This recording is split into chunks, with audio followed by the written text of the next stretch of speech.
Muy bien, ¿cómo les va? Muy buenas tardes para todos. El gusto de saludarlos en un día primaveral, si los hay. Casi veraniego si no fuera por la temperatura. Pero vos sabés que me vine de camperita porque en la costa está... ¿Sí?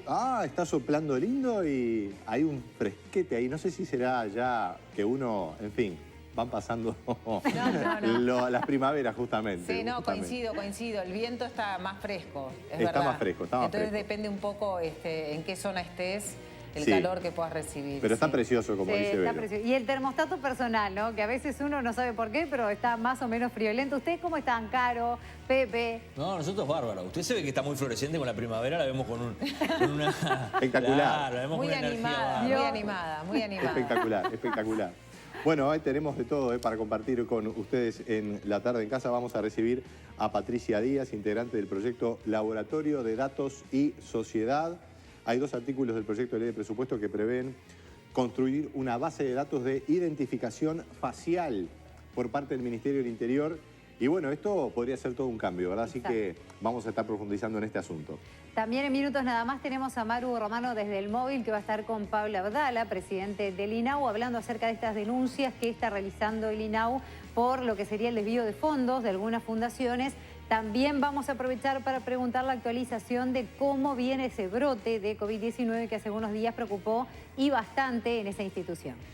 Y a Mariana Romano la tenemos de aquí para allá porque también va a estar en el banco de sangre. Qué importante donar sangre en el marco del Día Nacional del Donante de Sangre. A motivar a todos para sostener el banco de sangre, que es muy importante. Exacto, que es mañana, y ya aprovecho pasar el dato que va a estar el Hemobús en la explanada del Palacio Legislativo durante muchas horas, prácticamente todo el día, así que se pueden agendar en un lugar súper cómodo, con mucha locomoción, Claro. si quieren donar. Es lo que hay que hacer en el trabajo de la comunicación y el periodismo. Un día antes Avisar, hacemos, claro, porque si lo exacto. hacemos sobre el pucho ya nos queda poco La tiempo. gente no llega, obvio. Estamos Exacto, tal cual. previendo, muy y bien. vamos a tener también nuestro espacio con los oftalmólogos, como ya lo saben, de la Clínica Merov, para hablar acerca de lo que es la oclusión del lagrimal.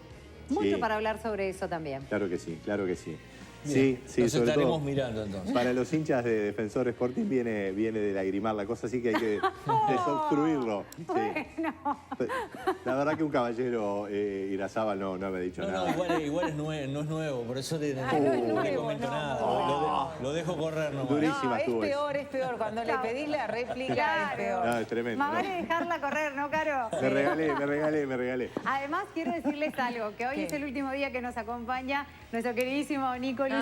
Claro. Así que también para que ustedes lo sepan, que mañana vuelven a Nofole, que como les habíamos dicho está de licencia, así que hoy es el último día que contamos con el placer de la compañía de Nico, que ha sido un genio, que ha estado con nosotros en esta época que justo coincidió licencias, algunos problemas de salud y bueno, y la partida de María, así que Nico, un grande Por entre supuesto, grandes. un placer para mí, espectacular. Un Nico, abrazo, Nico. grande. Que pasen lindo. Chau, chau. Chaucito, chau, Igualmente, chau. Nos vamos a ir en minutos nada más, como lo decíamos, con Maru Romano, que va a estar en el móvil, pero antes les quiero contar que Uruguay es tu país, Uruguay es tu fuente de trabajo, por eso fíjate bien cuando haces tus compras, elegí apoyar empresas que apuestan a la industria uruguaya y trabajan cada día para ofrecerte productos nacionales de excelente calidad y además al mejor precio. Consumí productos uruguayos como estas empresas que ya se pusieron la camiseta. Financiera Rápido, tu dinero ya.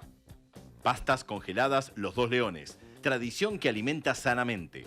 Ollas y sartenes Chef Flon, porque tu cocina habla de vos.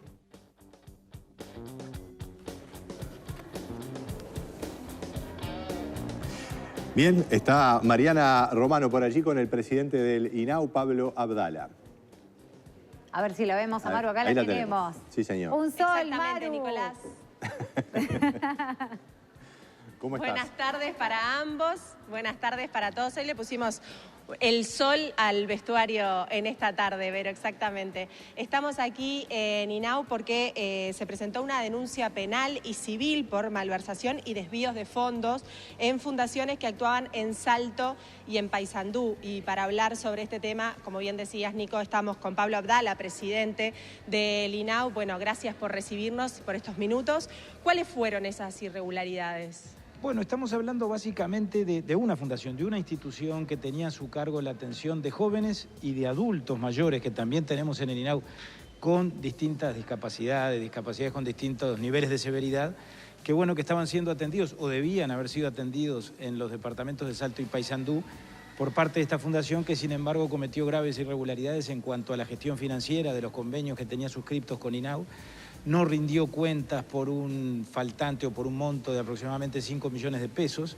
Esos dineros no se sabe qué pasó con ellos, no se sabe cuál fue su destino, pero además de eso, y el monto es todavía mayor, se generaron deudas por obligaciones laborales que esta firma, mejor dicho, no cumplió, esta institución, porque no le pagó a sus trabajadores ni en Salto ni en Paysandú los créditos laborales correspondientes, ni los despidos después que los mismos se produjeron, y estos trabajadores terminaron yendo contra el INAU en función de la ley de tercerizaciones, e INAU fue condenada o debió someterse a distintas transacciones judiciales para hacer frente a esas obligaciones. Estamos hablando en este caso de más de 20 millones de pesos adicionales por ese concepto, entre otras irregularidades muy severas. Lo que dispusimos entonces fue iniciar acciones legales de carácter civil para recuperar lo que sea recuperable con relación a estos dineros que en realidad se le deben al INAU, y al mismo tiempo, como la jurídica, precisamente lo que usted decía, nos indicó que muchos de estos hechos podrían tener apariencia delictiva porque podríamos estar frente a desvíos de fondos, o más bien parecería que estamos frente a desvíos de fondos o a malversación de fondos,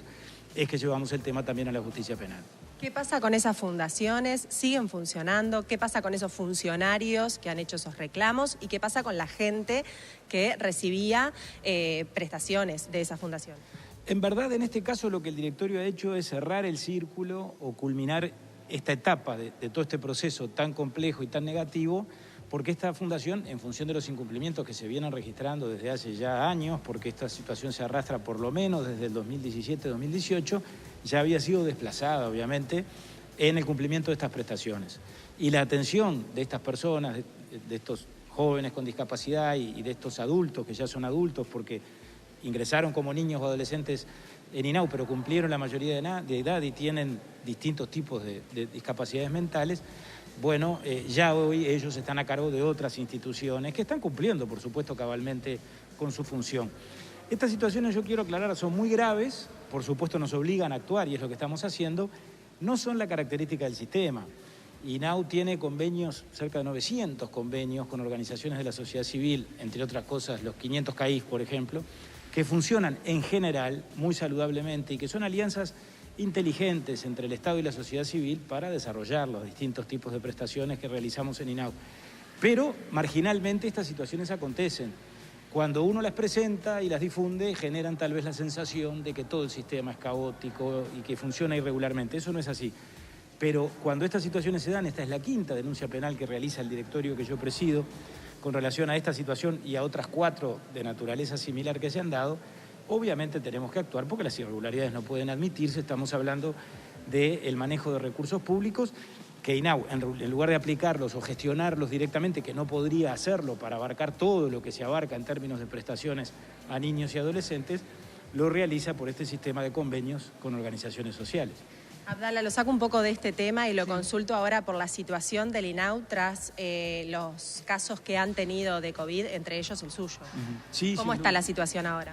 La situación en Montevideo está relativamente bien, o por lo menos el foco que aquí se generó, que empezó en el área de espectáculos públicos en la calle Fernández Crespo, que después se trasladó a esta sede de la calle Piedras, que también afectó a algunos centros, un centro de adolescentes o un centro de primera infancia. Ese foco parece estar controlado y dominado. Con relación a eso ya no tenemos en Montevideo desde hace por lo menos 10 días nuevos contagios, nuevos casos positivos. Estamos muy preocupados, como todo el país, por la situación en Cerro Largo. Allí nos ha afectado también a nosotros la realidad que se vive en Melo. Tenemos 2 funcionarias del hogar infantil, del hogar, mejor dicho, del hogar femenino, del hogar de adolescentes, con contagio, con COVID positivo. Eso determinó la cuarentena necesaria, obviamente, de otros trabajadores y la afectación de los turnos, pero se ha reorganizado el trabajo y la atención en términos de darle continuidad a la tarea. Y los 35 centros de tiempo parcial, es decir, centros CAIF, clubes de niños, centros juveniles, en una solución similar a la que adoptó la enseñanza pública, está detenida la actividad allí, por lo menos por esta semana, Son 35 centros, repito, siguiendo las pautas de salud pública y esperando naturalmente la evolución sanitaria de esta situación que a todos nos preocupa mucho. ¿En los lugares que siguen funcionando se ha tomado algún recaudo en particular o las medidas que ya venían aplicando? Nosotros nos ceñimos estrictamente a lo que indican los protocolos y a lo que indica Salud Pública, que obviamente es la autoridad sanitaria, es el órgano rector, y en ese sentido todo estaba previsto de antes, tanto lo que se refiere a protocolos de actuación en las residencias, es decir, en los centros de 24 horas, por ejemplo, ese hogar de adolescentes que hablábamos recién, donde la actividad no puede detenerse, porque obviamente allí residen, allí viven los niños y adolescentes que están ingresados al sistema de protección, entonces los protocolos para esos casos son unos, porque implican obviamente generar espacios o áreas para practicar el aislamiento, pero en otras áreas las chicas, los chicos, los niños deben seguir viviendo. Y otros son los protocolos, obviamente, para los centros de tiempo parcial, es decir, donde se da apoyo socioeducativo en un CAIF, por ejemplo. Ahí lo normal es, si aparece un caso positivo, es cerrar el CAIF, detener la actividad, que los chicos vuelvan a sus casas, obviamente. Los equipos técnicos mantienen contacto con sus familias, mantienen la asistencia alimentaria, pero la actividad en el centro, desde luego, se detiene hasta nuevo aviso.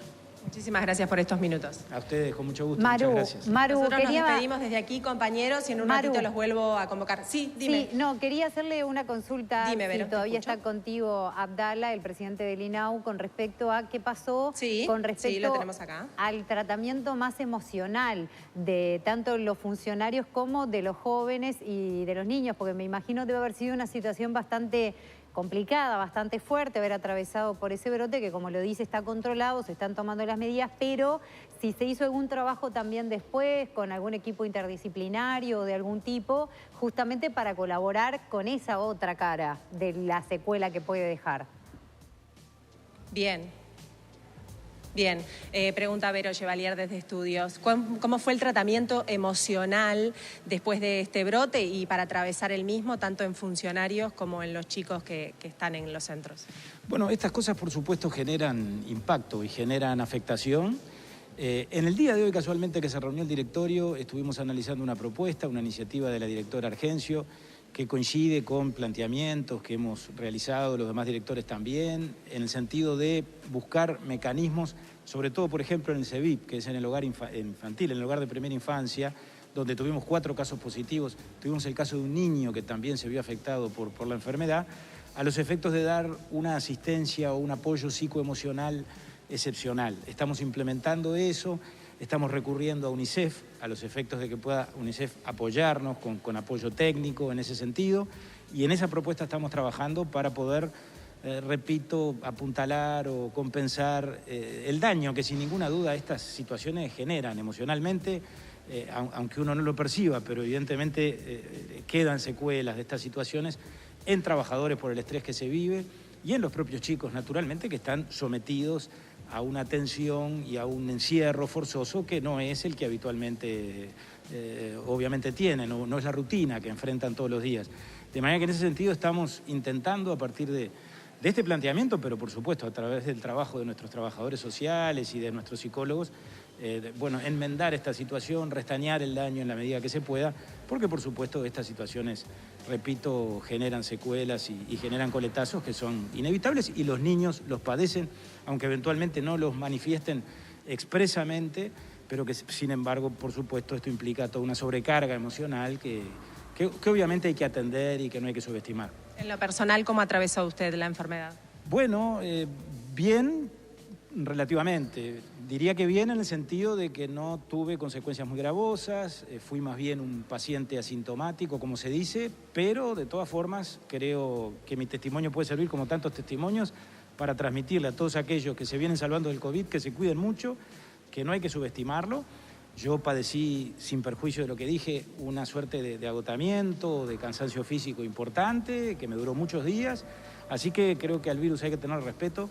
Y cuando hablamos del ejercicio de la libertad responsable, como las autoridades permanentemente nos exhortan, creo que es una recomendación muy atendible en términos del comportamiento colectivo que tenemos que tener frente a este problema, que es un problema real y que es un problema que, como se sabe, lejos estamos de haberlo superado y que todos los días tenemos que renovar el combate a este virus y el enfrentamiento a la situación sanitaria que algún día la vamos a superar, pero que todavía no la hemos superado.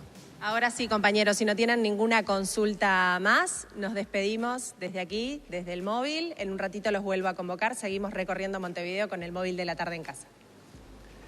Muy bien, Mariana. Mucha información importante. Queremos decirles que Helpline es la primera empresa de Uruguay en teleasistencia.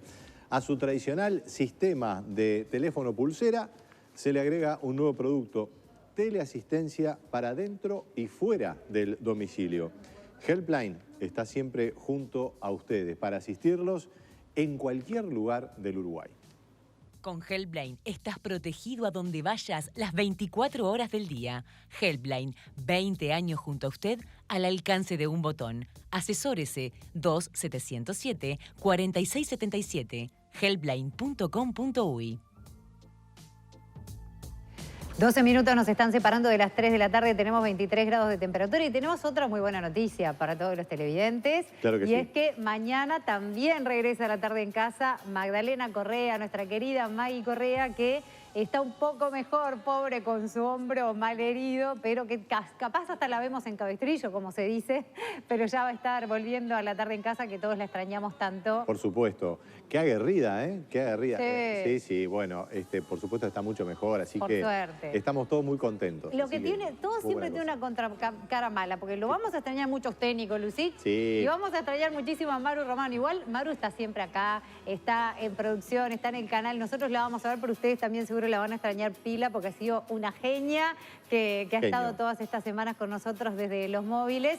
Mañana me toca volver a las calles, ya vuelvo también yo a mi rol, a mi lugar, así que feliz también de estar ahí. Es como la Celeste, van rotando, pero hay que armar el equipo, así que yo encantado. Maru Romano, que va a estar todavía con más información hoy en La Tarde en Casa, y por supuesto la alegría de que vuelva Maggie.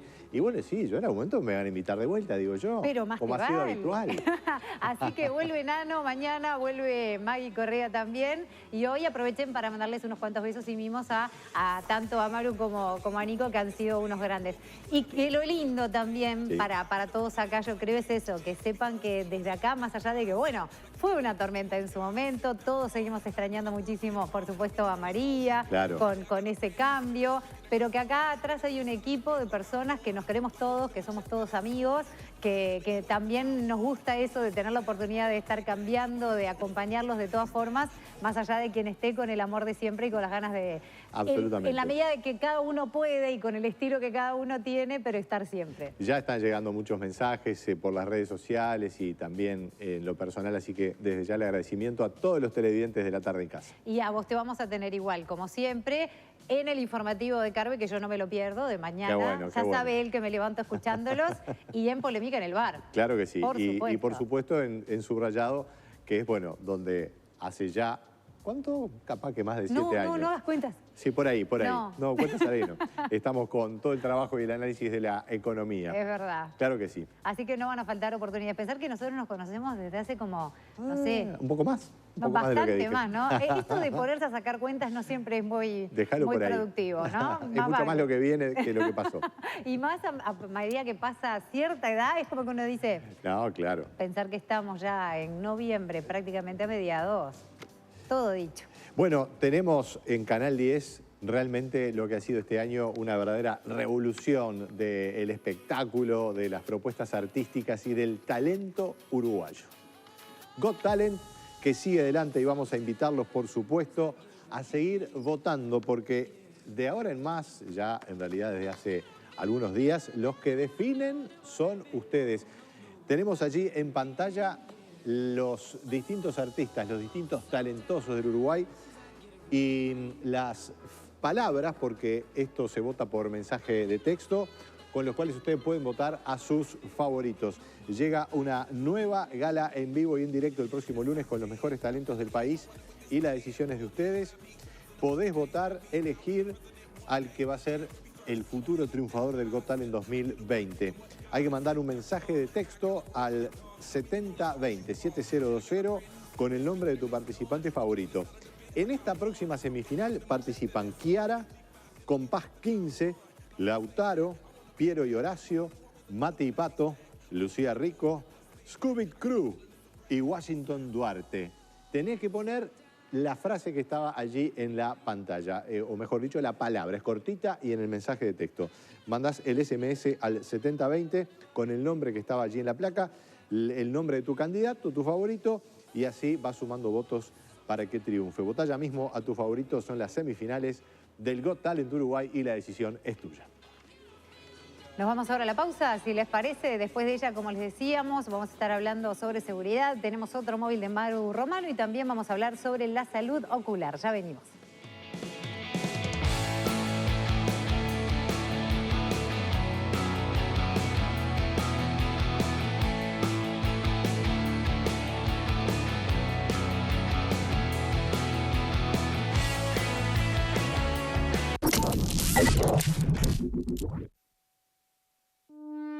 Conseguir un pelo largo siempre ha sido una larga historia. Hasta ahora. Toda la línea Pantene ha sido reinventada. Su nueva fórmula multivitaminas nutre tu pelo para que crezca largo y fuerte hasta las puntas. Nuevo Pantene Multivitaminas. Prueba las nuevas mascarillas intensivas ahora con pantenol, aminoácidos y aceite de argán. Envía la palabra ganar por mensaje de texto al 7123 y por día te podés llevar un electrodoméstico de Magic Center o un amolamiento. Y además, un premio increíble, un 0 kilómetro. Es muy fácil, sumas puntos y el que suma más puntos lo llamamos. Y al día siguiente juega con nosotros. Ya hemos entregado cantidad de premios y vos podés ser un ganador. Helpline suma su ya conocido sistema de asistencia en la muñeca, asistencia dentro y fuera del hogar, en cualquier parte del país. Helpline 2777-4677. 20 años junto a usted, al alcance de un botón. ¡Ay, doña Olga, ¿cómo está? Muy bien, doña Doris. ¿Y usted cómo anda? ¿Hizo las compras? Hice las compras, doña Doris. La industria uruguaya es lo mejor que hay. Financiera Rápido, tu dinero ya. Pastas congeladas, Los Dos Leones. Ollas y sartenes, Chef Flon. Este lunes llega la cuarta semifinal de Got Talent Uruguay. El talento y la emoción van de la mano. Es el momento de Lautaro, Compás 15, Mati y Pato, Lucía Rico, Scooby Crew, Piero y Horacio, Kiara y Washington.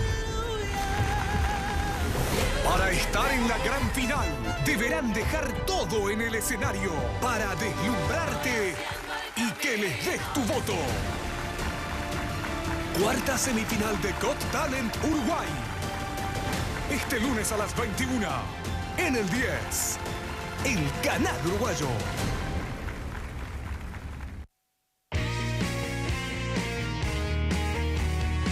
Jamón de campo Camposur, elaborado artesanalmente con carne fresca y natural. Camposur, de nuestra granja a su mesa. Presenta Helpline, el botón que puede salvar vidas. Helpline, seguridad para el adulto mayor. Comienza un nuevo tramo de la tarde en casa. Les contamos antes que esto es muy importante y la verdad que también es genial porque llegó Crédito Uruguayo, que es la nueva forma de pedir tu préstamo sin papeles. ¿Cómo?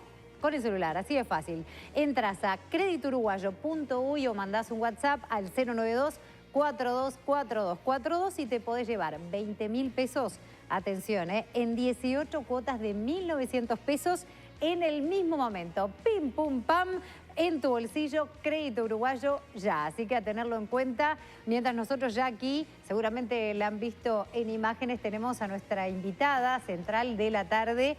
Patricia Díaz es integrante del proyecto Laboratorio de Datos y Sociedad. Bienvenida primero que nada a La Tarde en Casa, un placer. Bueno, muchas gracias por invitarme y por levantar el tema del que vamos a hablar. Estábamos hablando que es un tema que justamente no ha estado últimamente en el tapete, tiene que ver con la seguridad, tiene que ver con la tecnología, pero si te parece, para ubicarnos un poco en el contexto y saber por qué estás tú aquí, contanos un poquito de qué se trata este proyecto en el que están trabajando y quiénes son ustedes. Perfecto. Te cuento que el Laboratorio de Datos y Sociedad es un proyecto de investigación, acción independiente, que nos estábamos proponiendo realizar investigaciones relacionadas con los derechos humanos y la tecnología aquí en Uruguay. No estábamos abarcando el tema del que vamos a hablar hoy, estábamos investigando sobre bloqueo de contenidos en Internet y sobre lo que tiene que ver con el acceso al conocimiento y a la cultura en la era digital. Pero como no había nadie hablando sobre estos artículos que están en la ley de presupuesto hoy relacionados con la creación de una base de identificación facial con los datos de nuestras cédulas, consideramos que era un tema de responsabilidad ir a la Comisión de Presupuesto y Hacienda y plantear nuestros reparos sobre este tema. Entonces, ahora sí, ¿de qué se trata justamente el métier? Este tema que se pone sobre el tapete, que está incluido en el presupuesto, del cual no se está hablando, que tiene que ver con la seguridad, pero que también entra a rozar con una línea delgada con la libertad, con la intimidad, porque justamente es un tema de reconocimiento facial de las personas. Explícanos bien de qué se trata. Bien. Los artículos 178 y 179 de la ley de presupuesto actual plantean que la creación de una base de identificación facial en la Secretaría del Ministerio del Interior con fines de seguridad pública. Y mandata el 179 a la Dirección Nacional de Identificación Civil el pasar todos los datos... O sea, cédula, donde nos sacamos la cédula. Exacto, todos los datos, imágenes faciales y los datos asociados a esas imágenes de la Dirección Nacional de Identificación Civil a la Secretaría del Ministerio del Interior. Vale la pena aclarar que la Dirección Nacional de Identificación Civil depende del Ministerio del Interior, pero el uso que se están dando hoy a los datos de nuestra cédula y a la foto de nuestra cédula es específicamente identificación y aspectos administrativos de la identificación de las personas. No está habilitado el Ministerio del Interior a utilizarlo con fines de seguridad pública. Estos artículos, así como están, lo que hacen es habilitar este uso. El uso con seguridad pública de forma genérica, o sea, sin de especificar qué usos relacionados con seguridad pública. Lo que sí hace los artículos es especificar que es en el estricto cumplimiento de los cometidos de la policía, de la ley orgánica policial y de la ley de protección de datos personales. Básicamente, lo que hace es levantar la base de nuestras cédulas para que se usen con otros fines. Ahora una pregunta, Patricia.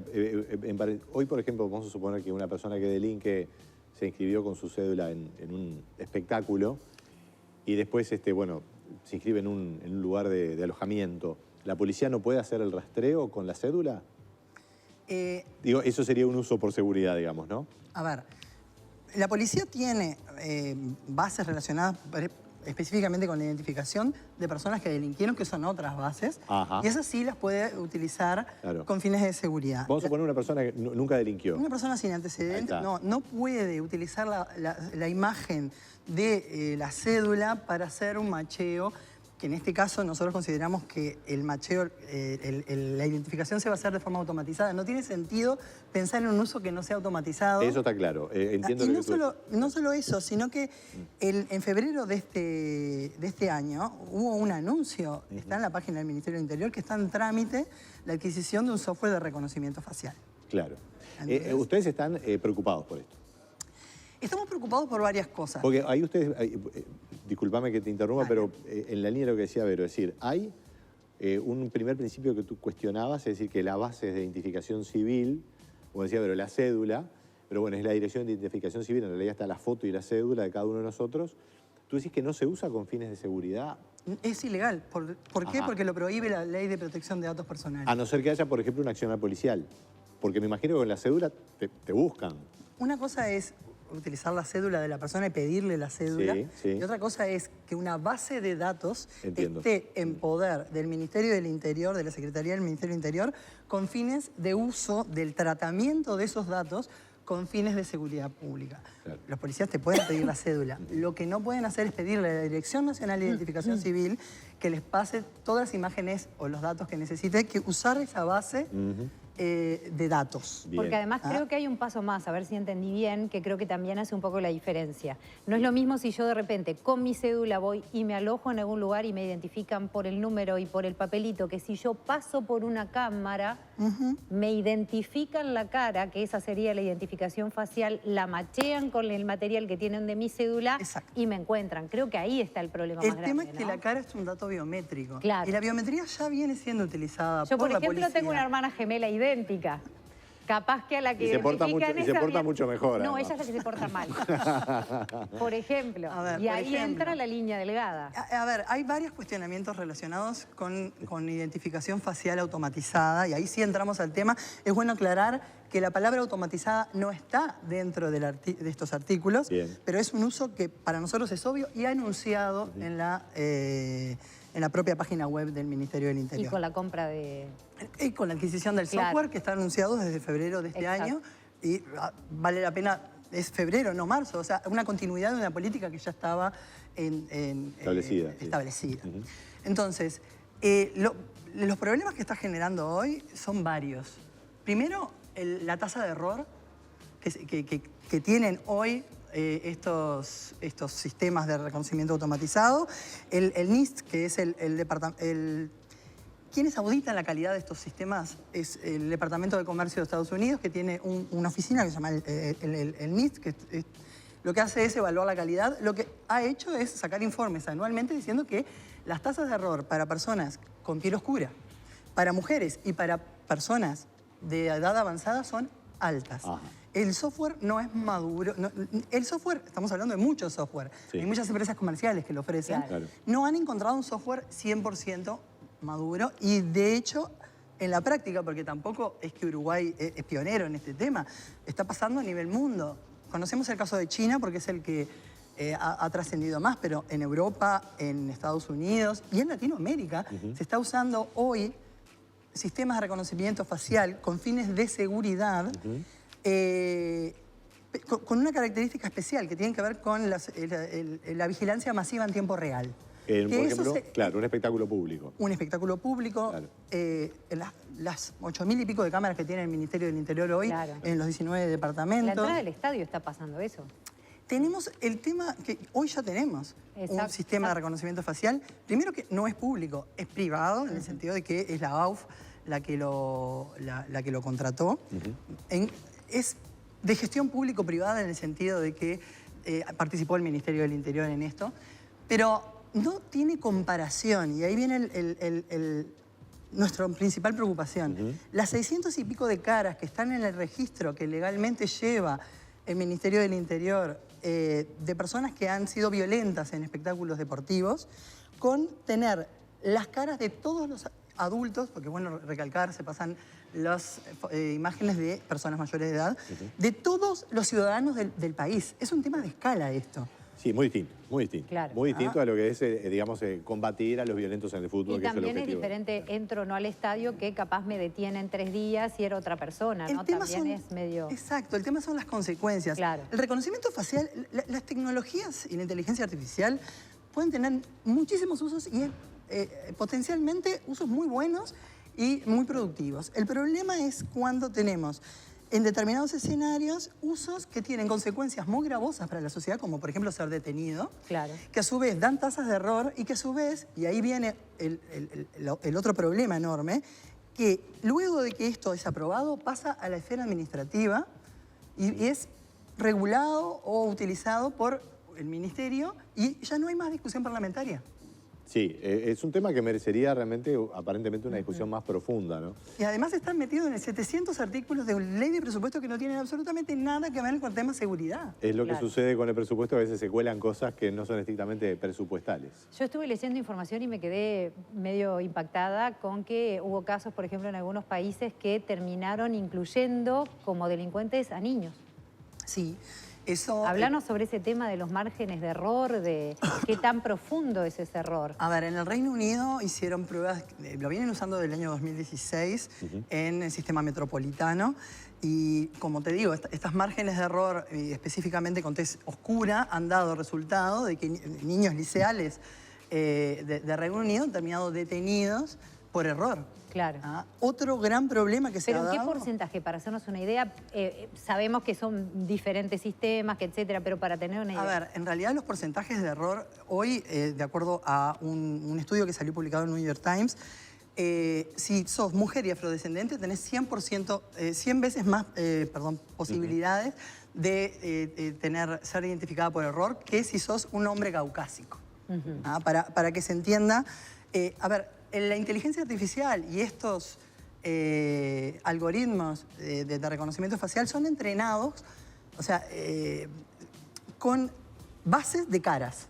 Si en esas bases de caras no hay paridad estadística, no hay diversidad de caras de diferentes etnias, de diferentes contextos, el algoritmo reconoce lo que fue entrenado para reconocer.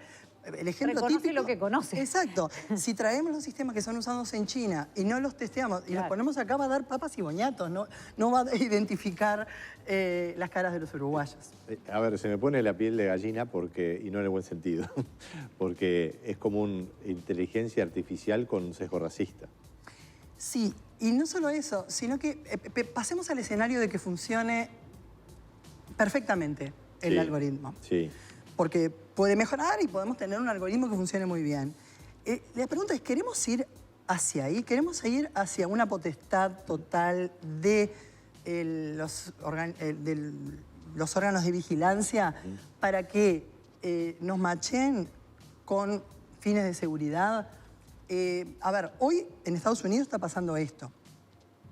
Con las protestas relacionadas con la muerte de George Floyd, el movimiento Black Lives Matter, ha pasado que la policía, intentando cumplir con su función, porque además siempre las funciones de la policía están determinadas, pero hay un margen de discrecionalidad que cada policía maneja a su manera, ¿no?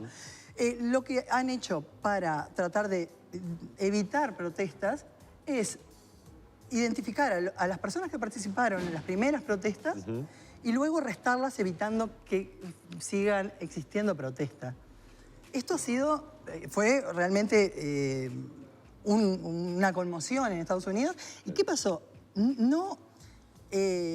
Las mismas empresas que ofrecen los algoritmos, IBM, Microsoft, no me acuerdo cuál más, Amazon, hicieron lo que se llama una moratoria. Dijeron, no vamos a ofrecer más esta tecnología. Abrimos la caja de Pandora. Claro. Abrimos la caja de Pandora y la vamos a cerrar ¿hasta qué? Hasta que sea regulada por ley de forma específica. Y eso es lo que estamos diciendo nosotros hoy. Vayamos a regularla de forma específica. Pero allí no se introduce, capaz que estoy errando, pero tú como experta y como investigadora en esto, ¿no se entra en todo lo que es el capítulo de manejo de bases de datos y todo el marco legal que creo que ya en Uruguay hay de manejo de bases de datos? No tenemos ninguna reglamentación relacionada con uso de reconocimiento facial con fines de seguridad. Pero es una base de datos y leyes de regulación en Uruguay hay de base de datos. Uno no puede hablar de base de datos no asociadas a determinados fines. Cada vez que que se utiliza inteligencia artificial, bases o cualquier sistema automatizado que tiene un impacto social y más en temas de seguridad pública, se debe tener un debate de cómo... Ejemplo, ¿cuáles son los límites para que la policía use esta tecnología? Hoy tenemos que la puede usar atada a los cometidos de la Policía Nacional, de la Ley Orgánica de la Policía, que son una discrecionalidad enorme. Lo que importa es la base asociada a determinados cometidos. Déjame que te dé un dato. Hoy el Relatoría de la Libertad de Expresión de la ONU y de OEA sacaron informes el año pasado pidiendo que estas tecnologías sean reguladas por ley, detalladamente, y que siempre exista una discusión parlamentaria del uso específico de las bases de datos de reconocimiento facial con fines de seguridad. Ustedes, para empezar, imagino lo que están pidiendo, no son muy explícitas todavía, pero yo te voy a empujar un poquito. Estamos que saquen pidiendo los es el artículos. desglose y la discusión. Aparte. Exacto. Sí. O sea que ustedes no están diciendo esto, no. Ustedes lo que están pidiendo es... En realidad no importa la posición que tenga el Laboratorio de Datos y Sociedad sobre... oportunamente lo discutiremos. Pero aporta. En realidad nosotros consideramos que hoy utilizar reconocimiento facial masivo en espacios públicos con fines de seguridad es totalmente desproporcional al fin y que las consecuencias que eso puede causar en las libertades y garantías de las personas no son buenas. Es peor la solución que el problema. Por lo tanto, el Laboratorio de Datos y Sociedad está en contra del uso, del uso en espacios públicos y vigilancia masiva. Hay otros usos que se pueden dar. Déjame introducir un par de cuestiones, porque lo que tú decís, el argumento que planteas, más allá del tema, de que se introduzca en el presupuesto como ley ómnibus, es totalmente razonable y también, como se cuestiona esto de parte de ustedes, se puede cuestionar otra cantidad de cosas. Sin ir más lejos, un tema que yo he seguido más, el tema de la UAM, de la Unidad Agroalimentaria, está en el presupuesto porque está allí y es un tema político, pero no tiene nada que ver con una cuestión presupuestal. Este también sería el caso, sin duda un tema que a ustedes les preocupa especialmente. Me quedé con una categoría que es importante. Una cosa es el uso individual para establecer el nexo, ya que estamos hablando de coronavirus todo el tiempo, del nexo epidemiológico, establecer por dónde se ha ido determinada persona que delinquió. Es decir, a ver, hay una persona sospechosa que asesinó a alguien o hizo un atentado. Entonces, tú tienes la base de datos allí y haces un uso para un seguimiento individual. Exacto. Eso es una cosa. Otra cosa es muy distinta, es lo que vos ponías como ejemplo. Bueno, vamos a hacer un uso masivo para discriminar a determinadas personas. No tiene nada que ver una cosa con la otra y la herramienta es la misma, ¿no? Exacto. O sea, por eso la tecnología depende de cómo se use. Claro. No es que el reconocimiento facial automatizado sea algo malo. Es más, yo lo uso para desbloquear mi teléfono. Exacto. Lo utilizan las apps para ponerle orejitas pero yo desbloqueo el celular de mi hermana con mi cara. Bueno. Claro. Para el reconocimiento facial seríamos la misma persona. Exacto. La cuestión es la base asociada a qué fin y cuáles son las garantías que tenemos hoy como ciudadanos de cómo se va a usar. Eso debe tratarse a nivel parlamentario. Ese es el centro de la discusión. No es reconocimiento facial sí, reconocimiento facial no. Este es un tema, atención, decimos desde el Laboratorio de Datos y Sociedad, este es un tema que debe discutirse en profundidad a nivel parlamentario. Los tiempos de una ley de presupuesto no dan y deberían desglosarse, que de hecho fue lo que hicimos en la Comisión de Presupuesto integrada con Hacienda. Fuimos y solicitamos el desglose de los artículos. ¿Cómo estuvo esa discusión con los legisladores? ¿Qué cara pusieron? La verdad, los legisladores, no, o sea, escucharon con atención, pero los legisladores tenían muchas comitivas para recibir. Sí, claro. Y es un tema, la ley de presupuesto tiene un montón de temas. A ver, hay una cuestión importante que también las leyes de presupuesto y las leyes de rendición de cuentas no deben usarse como leyes ómnibus.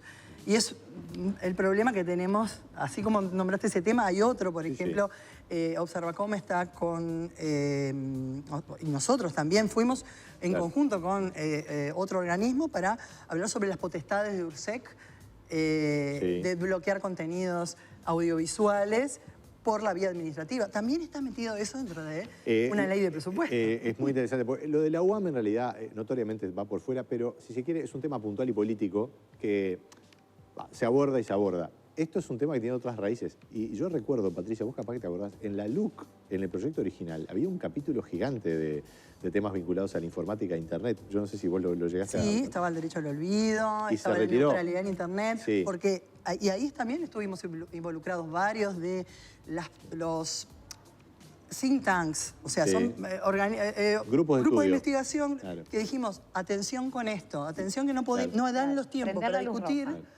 los temas de neutralidad en Internet en un párrafo. Y eso se retiró. Se retiró. Y bueno, es exactamente el pedido que estamos haciendo. No quiero dejar de contemplar algunos mensajes que están llegando. Alguien que nos dice, porque es verdad que es un tema medio intrincado.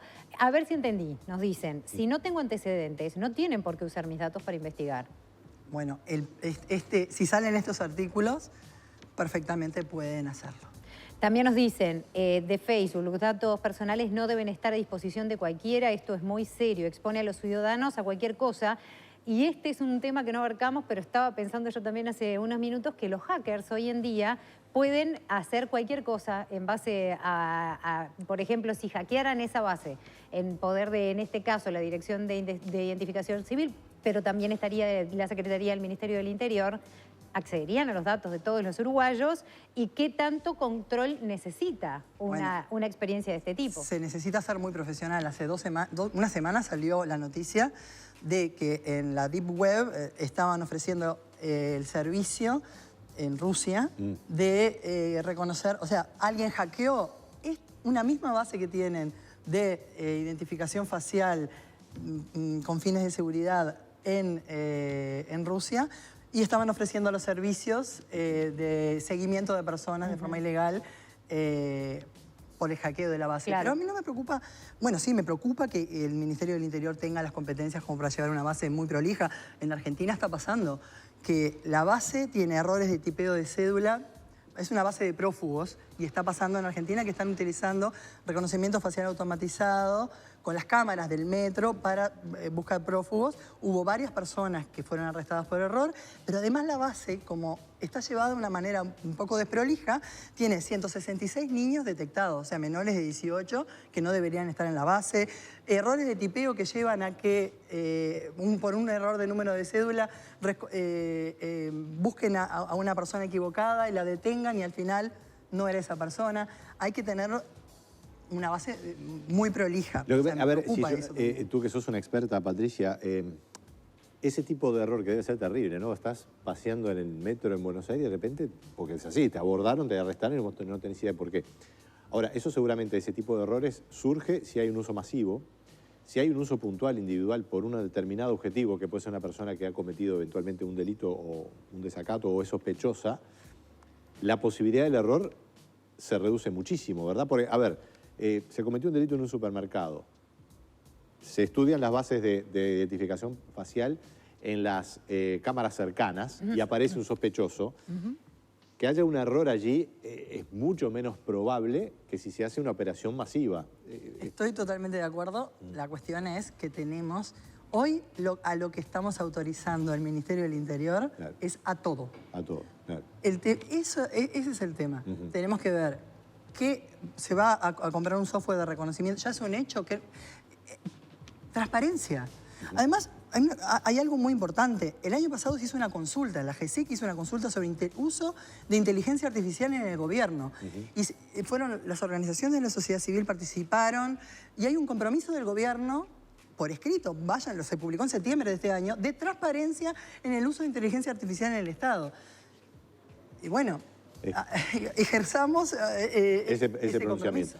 ¿Sos del palo de la informática o de las letras? Soy abogada. Abogada, mirá vos. ¿Y cómo te llevas con los que hacen códigos? En realidad trabajamos en DATISOC, que es el Laboratorio de Datos y Sociedad. Trabajamos de forma interdisciplinaria con compañeros que son ingenieros, abogados, etcétera. Bueno, muy bien, muy bien. Muchas gracias por estar con nosotros. Muy interesante y nos dejó a todos pensando y con muchas preguntas más, así que seguramente sea la primera de otras tantas instancias para evaluar y también profundizar en este tema. ¿Tú sos Vero o sos tu hermana? No sé, yo soy la otra. Si era algo malo, es mi hermana. Pero es que es verdad, a mí personalmente me toca, porque uno lo vive muchísimo. A mí me pasó, por ejemplo, a mi hermana le borraron la escolaridad en el liceo pensando que estábamos duplicadas. No. Porque las cédulas son casi iguales, la foto de la cédula. Entonces, vaya que sí sabré de ese tipo de errores y de esos padecimientos. Bien, bueno, Patricia Díaz, integrante del proyecto de Laboratorio de Datos y Sociedad, muchísimas gracias por estos minutos. Muchas gracias. Ya seguimos disfrutando la tarde en casa. Pero antes tengo un consejo para ustedes. Si les parece, les cuento que Campo Sur tiene productos elaborados con carne fresca y natural, producida en nuestras propias granjas, sin hormonas, sin promotores del crecimiento. Esto permite obtener alimentos de altísima calidad, más sabrosos y además más sanos. Jamones, chorizos, frankfurter, también salames, cortes de carne de cerdo premium envasados al vacío, hamburguesas de carne vacuna. Vean. Todos nuestros productos son libres de gluten. Elaborar nuestros productos con carne fresca y natural y garantizar el origen de nuestra carne es nuestra diferencia. Campo Sur, de nuestra granja a su mesa. 3 de la tarde, 31 minutos, 22 grados la temperatura y bueno, que dure pero que llueva, ¿no? Que llueva porque está haciendo bastante falta. Vinieron las perspectivas y parece que no va a haber demasiada lluvia en los próximos meses. Hay una niña en el Pacífico, cuando el Pacífico Oriental, el que está contra la costa de América del Sur, tiene temperatura menor a la media, la habitual, hay más probabilidad de que llueva menos acá en esta región. Es lo que está pasando Sí. justamente. Nosotros nos vamos a ir al móvil de exteriores con nuestra queridísima Maru, que hoy la vamos a despedir, es el último día, pero antes tengo un consejo para ustedes que tiene que ver con Óptica Brioso, porque presenta su línea exclusiva de multifocales Freres. Atención con esto, cuenta con 3 gamas de calidad y siempre con todo el respaldo y la garantía. Promoción lanzamiento, multifocal Freres Classic con antirreflejo y con armazón a 7.890 pesos. Miren. San José 1260, teléfono 2902-5051. En Ciudad de Canelones 33-536 o en Valle y Ordóñez frente a Comeca. Seguinos en redes y entérate de todas las promociones. Óptica Brioso es servicio diferencial. Momento ahora de presentar a nuestra queridísima Maru Romano. Maru, que hoy es el último móvil por ahora, de la tarde en casa, porque como lo decíamos, vuelve equipo, vuelve Nano, vuelve Maggie también, así que yo vuelvo al móvil, así que Maru, genia divina, disfrutar como nosotros hemos disfrutado muchísimo de tu presencia todos estos días y contanos qué tenés ahora para nosotros. Nunca es el último, Vero. Estaremos ahí en las gateras por cualquier cosa y una alegría, por supuesto, de que vuelvan Nano y Maggie nuevamente a la tarde en casa con todos ustedes. Estamos aquí en el Banco de Sangre porque mañana es el Día Nacional del Donante de Sangre y nos vinimos hasta aquí para conocer cómo es el trabajo del banco, cómo es el trabajo del Servicio Nacional de Sangre. Nos acompaña su directora, Lourdes Viano. Muchas gracias por recibirnos aquí, por darnos estos minutos.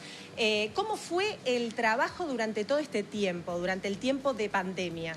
Bueno, primero gracias a ustedes por difundir esto que es tan importante, que es el Día Nacional del Donante. Y bueno, este tiempo de pandemia nos hizo mover un poco el cerebro porque tuvimos que transformar muchas cosas. El 16 de marzo, que fue el lunes siguiente al diagnóstico de los primeros casos, acá recibimos un 50% menos de donantes. Nosotros somos un banco de reserva, pero también somos como el fiel de lo que está pasando en otras partes del país. Cuando tú empezás a recibir por intercambio muchos pedidos, es que están disminuyendo la cantidad de donantes. Entonces, se pusieron en marcha un montón de cosas. Primero, demostrarle a la población que habíamos tomado las medidas en tiempo y forma para poder ofrecer el máximo de seguridad en cuanto al distanciamiento social, en cuanto a las mamparas, todo lo que hiciera por la seguridad del que nos viene a ayudar. La prensa que nos ayudó porque difundió que había falta de donantes en ese momento y nosotros tenemos la suerte de tener nuestros donantes reiterados, fidelizados con el servicio. Entonces lo que implementamos fue unos mensajes que iban llegando a la población y que además esos donantes sabían que estaban en condiciones ya de poder volver a donar y de esa manera comenzamos a recibir nuevamente a nuestros amables donantes, como le decimos nosotros, día a día. Y además los grupos solidarios con los cuales nosotros hacemos jornadas fuera del servicio también se pusieron en marcha para generar sus donaciones en sus lugares, manteniendo el distanciamiento, todo lo que fuera seguridad de limpieza y que asegurara que no íbamos a poner en riesgo a nadie. Para trasladarlo en números, ¿qué cantidad de sangre es la que se necesita anualmente? Bueno, nosotros, por ejemplo, en el año 2019 aproximadamente tuvimos en todo el Uruguay unos 92.000 donantes, 91.000 y pico, y en el año 2019 32.000 personas recibieron transfusiones de sangre. Creo que eso es lo que tenemos que ver, que gracias a esas cerca de 92.000 personas que efectivamente donaron, porque en realidad se acercaron más cantidad de personas a donar, pero 32.000 personas de nuestro país pudieron tener ese tratamiento eficiente en tiempo y forma. ¿Cómo está trabajando ahora el Servicio Nacional de Sangre? ¿Cómo hace una persona que esté mirando, por ejemplo, en este momento la tarde en casa y diga, bueno, yo quiero ser donante, quiero donar, quiero colaborar? ¿Cómo hace? Bueno, por supuesto que desde el 16 de marzo también se implementó la agenda. Pueden ingresar en sns.ui, que es nuestra página web, y ahí entran en agenda o para poder reservar su día y hora.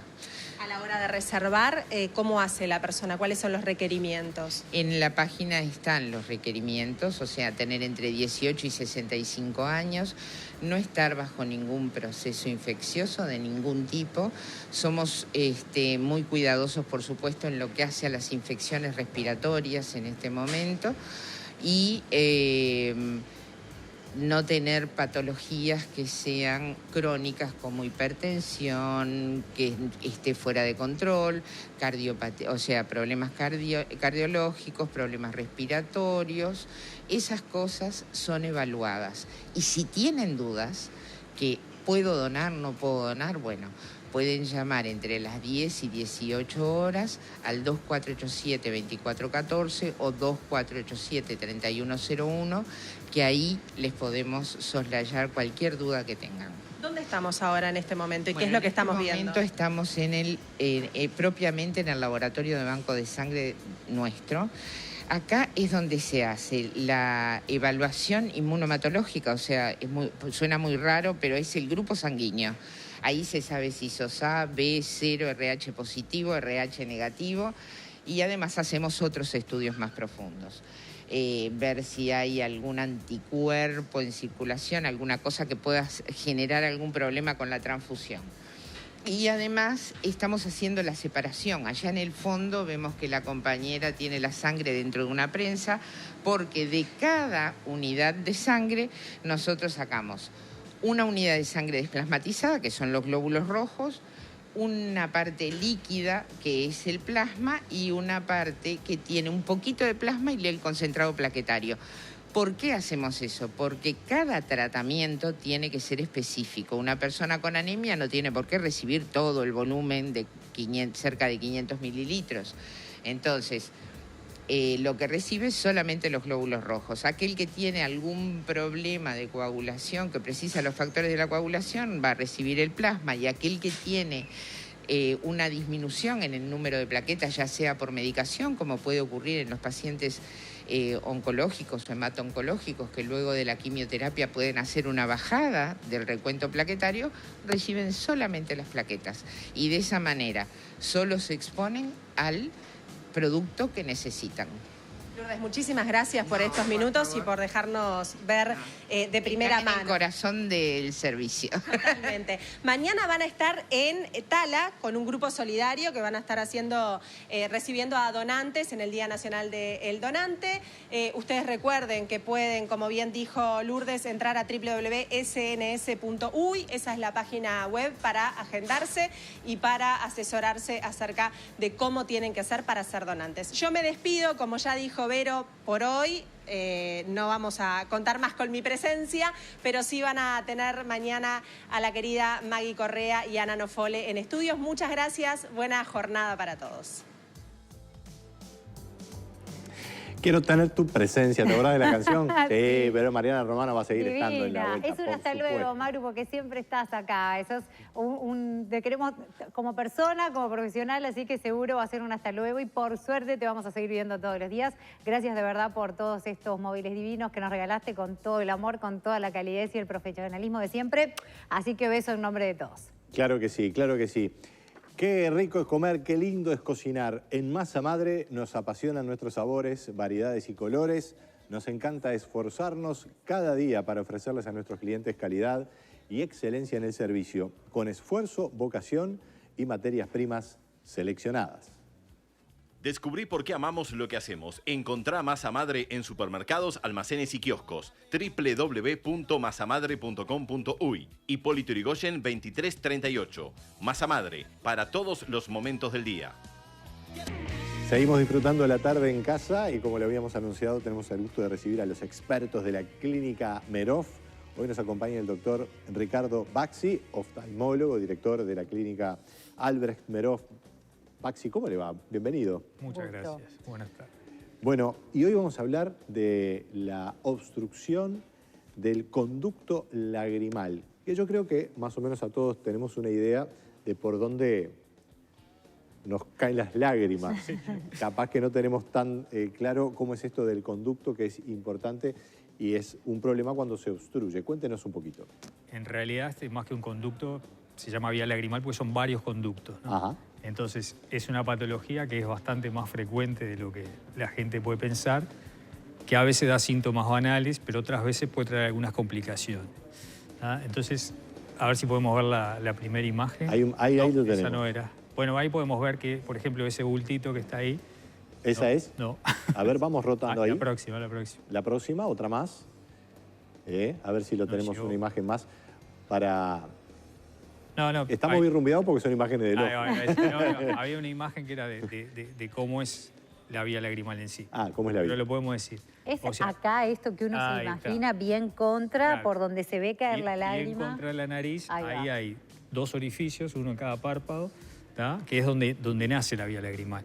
Ajá. Después hay dos canalículos cortitos que van por el espesor del párpado, digamos, y después ya entramos a la zona de la nariz, que hay. Ese conducto se continúa con el saco lagrimal y finalmente con un conducto que termina realmente en la nariz. Entonces, la lágrima nace en la glándula lagrimal, la mayor parte, que está en realidad por arriba del ojo. Ahí transcurre por la superficie del ojo, lubricando el ojo, arrastrando todo los detritus que pueden haber ahí, hace el recorrido que estábamos diciendo y termina en la nariz. Y cuando llega a la nariz, ahí se reabsorbe. Por eso no nos gotea, digamos. Entonces, en ese trayecto se puede ocluir en cualquiera de sus partes, digamos, y esas oclusiones también pueden ser parciales o pueden ser totales. En ese caso que estamos viendo ahí, vemos cómo está inflamado lo que le decíamos que es el saco lagrimal.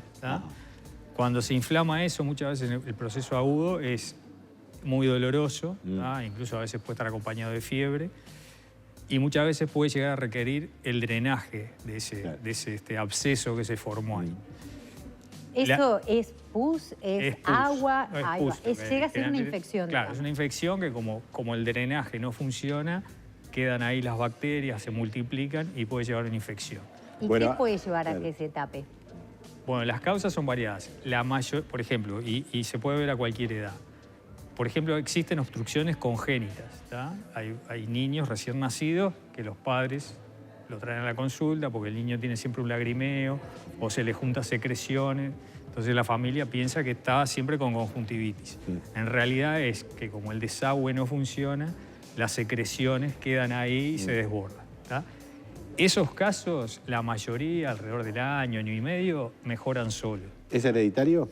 No, no es hereditario, pero a veces hay como una persistencia de una membranita ahí en ese conducto, y entonces esa membranita después se abre y el niño no precisa más nada. Después tenemos, la mayoría de estos pacientes, digamos, de los pacientes que tienen estos problemas, en general son mayores. Y ahí las causas son variadas. Pueden ser desde un traumatismo, puede ser la propia edad, a medida que avanza la edad, esos orificios que decíamos, que es el poro lagrimal, se va cerrando. Dentro de los mayores tienen más chance que le pase a las mujeres. Otras causas pueden ser infecciones crónicas, pacientes que pueden tener procesos inflamatorios o infecciosos crónicos que hacen que esa piel se vaya cicatrizando. Puede haber, como dijimos, traumatismos. Puede haber tumores de la nariz, por ejemplo, que obstruyen. ¿Los lentes de contacto pueden generar más problemas de lagrimal? De por sí, vinculado a esto, no. Muchas veces el uso del lente de contacto hace que el paciente tenga necesidad de lubricar y por eso existen gotas lubricantes. Correcto. Pero no aumenta el riesgo, digamos, de una obstrucción de la vía lagrimal. Usted decía que es como un desagüe. Me pareció interesantísimo porque yo, por ejemplo, en mi ignorancia casi perfecta, uno siempre piensa que la lágrima se forma en el lagrimal y no que viene de arriba y que es el desagüe. Por eso le decía, en realidad la glándula lagrimal está acá arriba. Entonces mi pregunta es, ese desagüe, como usted lo decía bien gráficamente y bien claro, ¿se puede tapar también porque algo entró? Es muy difícil, ¿no? Pero sí, la posibilidad existiría. No es lo habitual, porque ya te decía, todas estas causas que dijimos son las más frecuentes. Bien. Generalmente también al paciente uno le hace la historia y en la mayoría no tiene antecedentes de nada. ¿Cuándo hay que consultar al oftalmólogo, al médico, en caso de una afectación. Ni hablar, por ejemplo, en el caso que vimos ahí. Sí, en la eso ya es tardío. Claro, ¿no? porque eso muchas veces es o tratamiento con antibióticos o a veces hay que llegar a drenarlo. Pero en general la consulta se hace en los casos que el paciente está continuamente con lagrimeo, porque como la lágrima no tiene por dónde salir, se desborda, entonces el paciente se queja del lagrimeo. Puede haber acumulación de secreciones, formación ahí de que se le pegan los ojos. Entonces, ahí es donde el médico va a examinar y va a decidir si precisa algún otro examen para detectar si está tapado solamente lo que se ve a simple vista, que son los poros lagrimales, o si está tapado en el resto del trayecto. Tomado a tiempo, ¿es más probable que se pueda solucionar con medicamentos que llegar a una operación? Claro, como todo en medicina, cuanto antes se agarre, mejor, ¿no? Entonces, por ejemplo, lo que decíamos, si ahí podemos ver la otra imagen que se veía. A ver si tenemos por allí. Por ejemplo, cuando es solo del poro lagrimal, no, la otra. ¿Alguna más? Ahora sí. Así. Ahí vemos, ahí abajo dibujado como un taponcito que hay ahí. Ese taponcito, digamos, se coloca en el poro lagrimal, se dilata el poro lagrimal, se pone ese taponcito, que a su vez tiene un orificio por el centro para que la lágrima tenga por dónde salir, con la intención de que ese poro dilatado no se vuelva a cerrar. Esto puede quedar meses o años, porque en realidad son materiales inertes. Más que un tapón, eso es un conducto. Es un conducto. Tiene forma de tapón, pero es hueco. Exactamente, es hueco. En este caso, porque por ejemplo en los casos de ojo seco al revés, se pone un tapón así que no tiene conducto para que la lágrima quede ahí.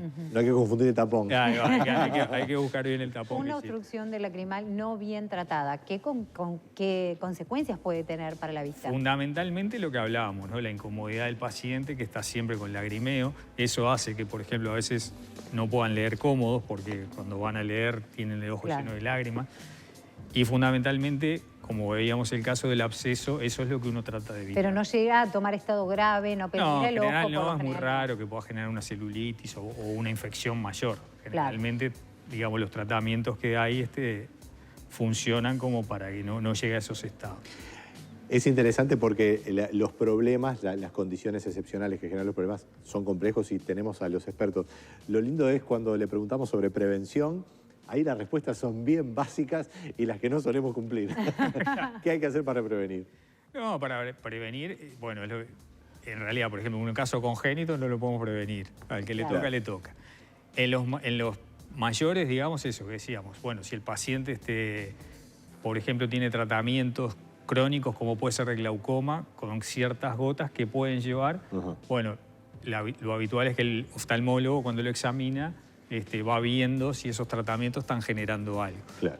Y ante cualquier síntoma, como decíamos, lagrimeo, persistencia de secreciones que no son normales, consultar a ver si la causa es esa y qué posibilidades hay de tratamiento.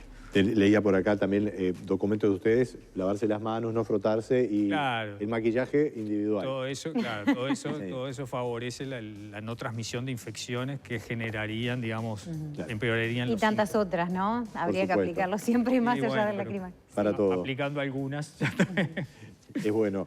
Doctor Ricardo Baxi, director de la Clínica Albert Meroff, oftalmólogo, como siempre, muchas gracias. Muchas gracias. Muchas gracias a ustedes.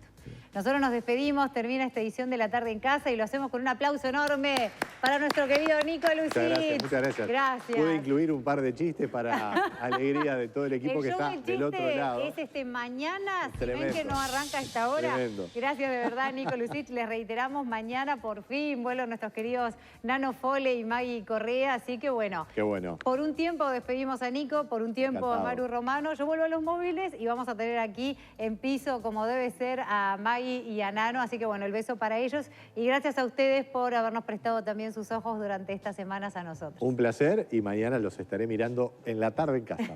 Gracias.